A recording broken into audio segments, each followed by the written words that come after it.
I got four points here I want to draw out from this. The first one is that there is a great cloud of witnesses. There is a great cloud of witnesses.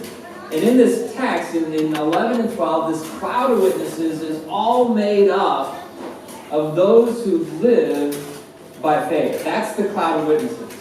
Those who actually lived by faith, didn't talk about faith, but actually had evidence in their life, right? Because that's what faith, the proof that you have faith is that there's evidence of it in your life. Real faith always has evidence. It always has assurance. It always has confidence. And so this cloud of witnesses are those that didn't just profess faith, but live by faith. Right? Their confidence is in God's promises, not in their performance. Their assurance is in what God says, not what they see. This is this cloud of witnesses. And this cloud surrounds us constantly. And it's reminding us what life is all about. So all these saints that have gone before that prove that they live by faith, their lives are surrounding us and constantly shouting out to us that life is about something very specific. It's about pleasing God, not pleasing yourself. Everyone that lives by faith, their life screams that. My life, if I'm living by faith, my life is about pleasing God, not pleasing myself. Right? It's about living and working for an eternal reward, not just temporary success. And this cloud is this amazing, out of this world cloud. And it says that the world was not worthy of them. And what that means is that the word worthy here in the Greek means to balance out. That the weightiness of a life lived by faith, there is nothing in this world that compares with the value of that. That make sense?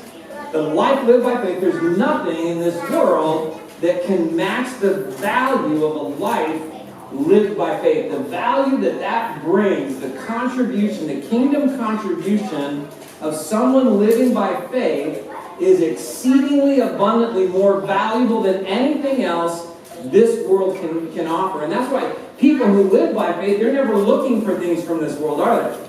They're sacrificing everything. They're giving everything up. They scorn the things of this world because they realize I've got something that's so much more valuable than the entire world could offer. The weight, all the things that the world offers can't equal the value of a life lived by faith. And this is this cloud that surrounds us constantly. You are part of that cloud. You are part of that cloud.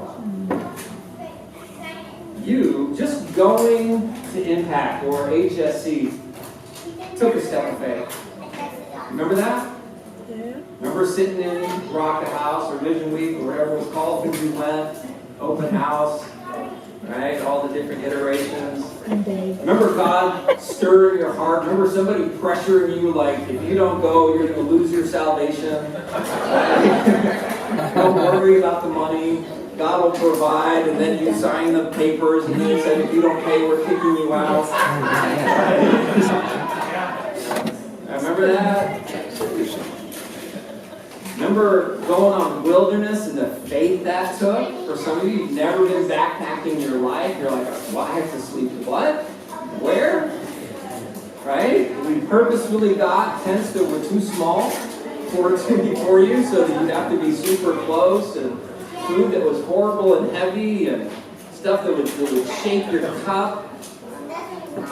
Remember weekly outreaches and going down to PD and evangelizing and going downtown. And remember the prayer and worship nights that we would have? Yes. And just how God would move. And remember we broke Joseph Pfeiffer once, right? He actually blew out his vocal cords. He was just so caught up in the Spirit. Remember all that? Remember that step of faith to start it all? you are part of the cloud. Remember going on your first missions trip? How that took faith? Oh, did anybody here went on that first Haiti trip? That was just crazy. That was insane. We took 50 people to Haiti, which is, now we look back on it, it's like, what were we thinking? Right? Remember that? Anybody go on the epic Egypt, Jordan, Israel trip? Remember that? It was just incredible. Right? It took faith. Remember the cycling trip to China? Anybody do the cycling trip in China?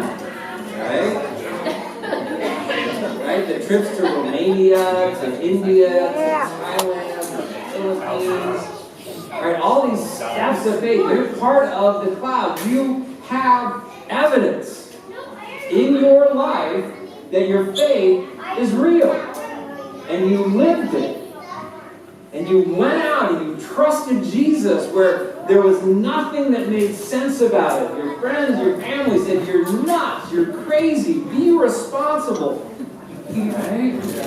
You're like, no, I'm going to follow Jesus. I want to have this adventure with God where it's just me and Jesus and I'm trusting Him and He's got to work miracles. And then going out from Impact took faith. Because after 9 months, it really becomes your family. It's your people, it's your community. And if you served on the team, it really became your community. And it was hard, remember, to leave the love and the support and the security and the like-mindedness of all these other people that love Jesus. Right? Like Scott even mentioned, I forgot what it was like to worship with Impact people. Right? Mark was saying, it's different serving with Impact people. There's just a different like-mindedness and camaraderie. Hard to get scattered and leave and go to the ends of the earth, go to a different church, a different city, a different state, a different country. It's faith. You are part of that cloud, and like I mentioned earlier, the value of the cloud is unmatched in this world. What you have, that evidence, that real evidential faith, is more valuable than any business you could have, any salary you could earn, any retirement you could accumulate, any house you could purchase, any vehicle you could drive, any success you could have, that you know at the end of the day, your faith is real. It's got proof. You've done it. You've been there. No matter what struggles come, what heartaches come in life, you have that precious faith that's more precious than gold refined by fire. Right? And you know, I've lived the adventure. I've been out there with Jesus on the edge. You're part of that cloud. And I love that it says the world was not worthy of it. And sometimes it's hard when we get back into, COVID and all the busyness of life, and you look back and you're like, gosh, it sure was easier to follow Jesus when I didn't have kids, right? And before all these other pressures and responsibilities, it just seemed simpler back then. But to realize that there's nothing this world offers that's more valuable than living by faith for Jesus. There's nothing. Absolutely nothing. And sometimes we lose sight of that just because we're surrounded by people that aren't necessarily part of the cloud. Right? And so, my challenge to us is let's impact the next generation of world changers. Let's be the cloud we're supposed to be. Let your life be an inspiration. Let your testimony be an inspiration. Come hang out at Vision Week and talk to someone and tell them if you don't sign up, you're going to lose your salvation. Right? do that. Tell them, don't worry about the money, right? God will provide. They'll kick you out in 3 weeks, but He'll provide. Come be a mentor.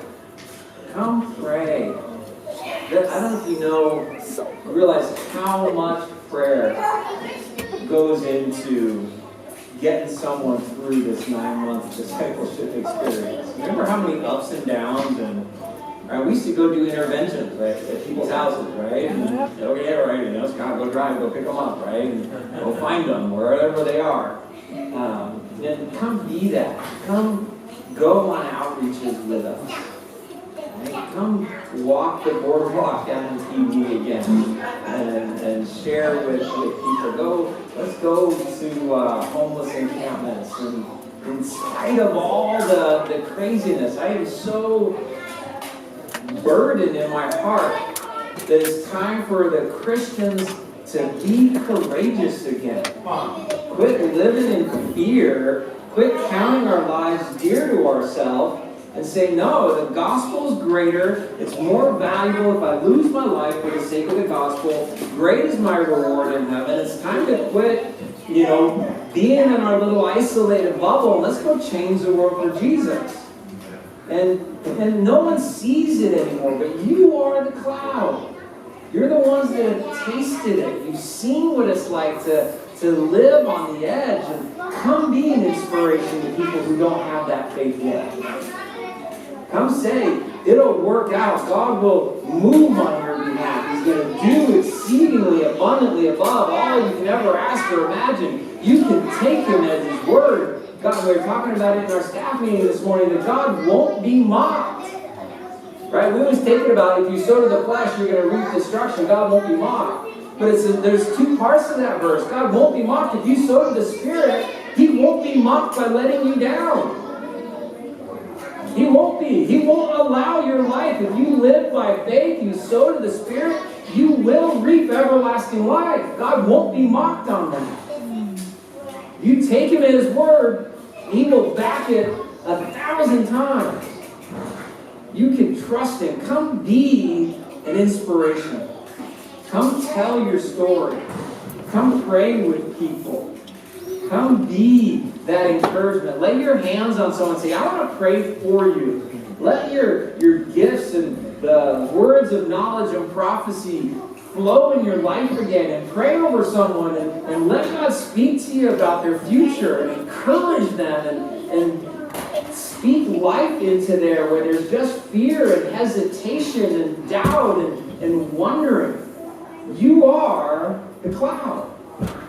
Let your life be that inspiration.